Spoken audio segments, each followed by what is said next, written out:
January 26th, 2026. Silver trades at $93 per ounce. This is not a number you read on a financial website with mild curiosity before moving on to check your tech portfolio. This is a historical threshold breach that signals something far darker beneath the surface of global markets. In a single quarter, silver has surged 110%. Gold sits at $5,088. Bitcoin hovers near $88,000. The dollar index has collapsed by nearly 10% in 90 days. And if you think these are merely numbers on a screen reflecting investor optimism or a simple commodity cycle, you have not been paying attention to what happens when currencies begin their terminal phase. This is not a rally. This is an alarm. And the people who understand what is happening right now are not celebrating. They are calculating how much time remains before the rest of the world realizes the old pricing mechanism has shattered beyond repair. The first signal you need to understand is this. When gold and silver both explode upward simultaneously while equities remain elevated and bonds are failing to attract buyers, you're not witnessing a healthy rotation into alternative assets. You are witnessing the early stages of a currency crisis that has not yet announced itself in the language central banks use to calm populations. The Federal Reserve has cut rates to 3.75%. Inflation sits at 2.7% according to official data. The 10-year Treasury yield has fallen below 4%. Under every traditional model of market behavior, this environment should have crushed non-yielding assets like gold and silver months ago. Higher real yields were supposed to make precious metals unattractive. That is the textbook relationship that has governed markets for generations. But something has broken in that mechanism. Gold is up 85% year over year. Silver is up 235%. These are not modest adjustments to portfolio allocations. These are numbers that appear when confidence in the monetary system itself begins to fracture at a structural level. Now we need to talk about what this price action is actually revealing. Because when you see gold making 50 all-time highs in a single year while silver doubles that performance, the question is not whether investors are bullish on metals. The question is what they no longer believe in. Central banks purchased 1,045 tons of gold in 2024. This is the fifth consecutive year of unprecedented buying. These are not institutions speculating on price movements. These are the architects of the monetary system actively diversifying away from the very currencies they issue and manage. When the entities responsible for maintaining confidence in fiat money begin hoarding the asset that exists specifically to hedge against fiat failure, that is not a market signal. That is a verdict. And then there is silver. Silver has entered a phase that violates every supply-demand model Wall Street has built to explain commodity pricing. For 5 consecutive years, the global silver market has been in structural deficit. Demand has exceeded supply by 820 million ounces cumulatively since 2021. In 2026, the deficit is projected to reach 200 million ounces. This is not a temporary squeeze driven by speculative positioning. This is industrial consumption colliding with a supply base that cannot respond to higher prices because 71% of silver production comes as a byproduct of mining other metals. You cannot simply turn on new silver supply when copper and zinc operations are not expanding. The structural constraint is absolute. China has now imposed export controls on silver, effective January 1st, 2026. Only 44 approved companies with state licenses can export refined silver from a nation that controls 60 to 70% of global refining capacity. This is not trade policy. This is resource warfare conducted through licensing requirements and production quotas. Beijing has reclassified silver as a strategic material, placing it on the same regulatory footing as rare earth elements. The message is explicit. The era of treating silver as a commodity available to the highest bidder has ended. It is now a weapon in a broader conflict over technological supremacy and energy transition infrastructure. Solar panels require 15 to 20 grams of silver per unit. Electric vehicles consume silver in volumes that dwarf traditional automotive applications. Data centers powering artificial intelligence infrastructure are silver-intensive at every level of construction. And China, which dominates solar manufacturing and rare earth processing, has made the calculation that controlling silver exports delivers more geopolitical leverage than any marginal revenue from selling it abroad.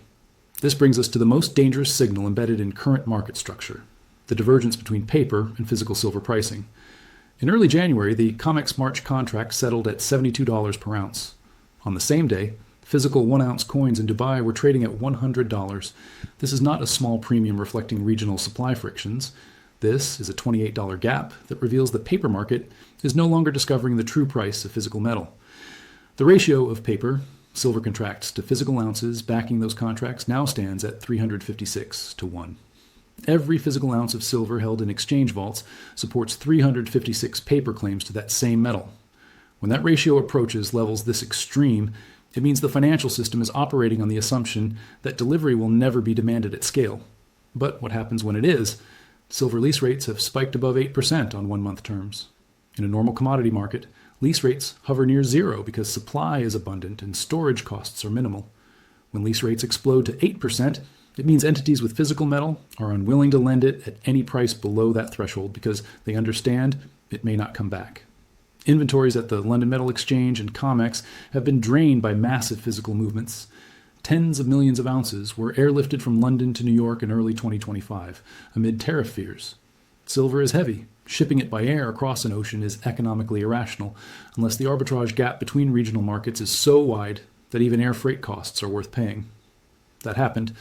And it happened because the physical market was on the edge of a liquidity crisis that futures pricing refused to acknowledge. Now we need to talk about what this means for everything else, because when silver enters triple digits, it is not an isolated event confined to commodity markets. It is a signal that pricing mechanisms across the entire financial system are beginning to decouple from their traditional anchors. Gold has already broken $5,000. Analysts at JP Morgan and Bank of America are projecting $6,000 within 2 years. But these are not price targets based on supply-demand fundamentals for gold itself. They are currency debasement calculations. They are forecasts built on the understanding that when governments cannot roll over debt without central banks monetizing issuance, the nominal price of hard assets becomes a function of how fast the currency supply is expanding. Gold is not rising because it is more valuable. Gold is rising because the dollar, the euro, the yen, and every other fiat currency is losing credibility as a long-term store of wealth. Silver is the confirmation signal. Because silver is not just a monetary metal. It is an industrial metal consumed in irreplaceable applications across electronics, renewable energy, and defense technology. When both the monetary and industrial components of silver demand are spiking simultaneously, you are witnessing something that has not occurred since the 1970s, a convergence of inflation fears, supply shortages, and geopolitical instability that forces capital to abandon paper assets in favor of physical goods with intrinsic utility.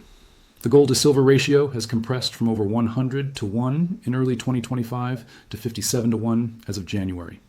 This is not silver catching up to gold in a normal bull market rotation. This is a repricing event where silver is recognizing its dual role as both a monetary hedge and a critical industrial input in a world that can no longer rely on stable supply chains or predictable currency values. This is where the system breaks, because when you combine a collapsing dollar, exploding fiscal deficits, falling real yields, and export restrictions from the nation that controls global refining infrastructure, you create a scenario where price discovery ceases to function in the traditional sense. Markets are supposed to equilibrate. Higher prices are supposed to bring out new supply. Investors are supposed to sell when assets become overextended. None of that is happening. Instead, every dip in silver is being bought by entities that understand this is not about trading ranges or technical resistance levels. This is about positioning for a reset in how wealth is measured when confidence in paper claims disintegrates. And then there is the lagging signal most investors are not yet processing, the equity market. The S&P 500 sits near record highs. Wall Street analysts are projecting targets between 7,100 and 8,000 for 2026, implying continued gains of 6 to 15%. But these forecasts are conditional on strong earnings growth, stable inflation, and a supportive Federal Reserve. They require near-perfect execution in an environment where monetary policy is trapped between inflation pressures and growth concerns. Precious metals, by contrast, require only that existing structural trends persist. They do not need earnings beats or Fed pivots. They simply need the system to continue doing exactly what it is already doing, printing currency, accumulating debt, and losing the ability to credibly signal that any of this is under control. So what does it mean to hold cash right now? It means you are making a bet that the purchasing power of your currency will remain stable relative to the goods and services you will need to acquire in the months and years ahead. It means you're trusting that central banks can thread a needle they have never successfully threaded in history, maintaining currency stability while monetizing debt at levels that exceed any precedent outside of wartime mobilization. And it means you're ignoring the signal being sent by the only assets that have functioned as stores of value across every previous monetary collapse: gold and silver. This is not advice to panic. This is not a recommendation to liquidate portfolios and convert everything to metal bars stored in a vault. But this is a moment to recognize that when silver breaks $100 per ounce, it is not doing so because industrial demand from solar panels has increased by 5%.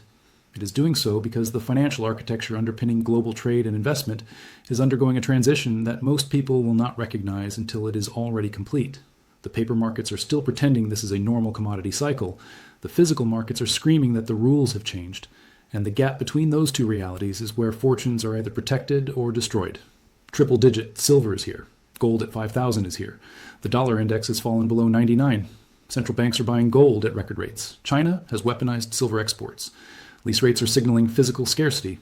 The ratio of paper claims to physical metal has reached levels that indicate systemic risk.